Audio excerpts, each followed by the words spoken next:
তই আকৌ মোৰ লগত কথা পতাৰ নিচিনাকৈ বেলেগৰ লগত নেপাতিবি গম পাই যাব এই নামটো কি কৈছিলি বাইদুর খান স্যার গানটা ফাইটটা যাইবগা বন্ধু যখন বলল यार আমার বাড়ি বিয়া রঙে কয়া হাতিয়া যায় হাতিয়া যায় নাজানো তোমাক বিচাৰি আহিছে হেৰ মোক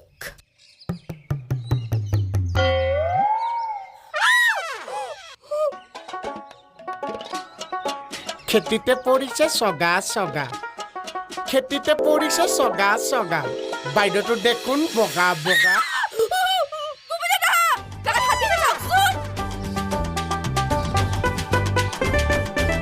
বাইদেউখন আমাৰ সুন্দৰ সুন্দৰ কৰে হুলস্থুল মানুহে ভাবিব ৱাহিদুৰ খানৰ মাথাৰ গণ্ডগোল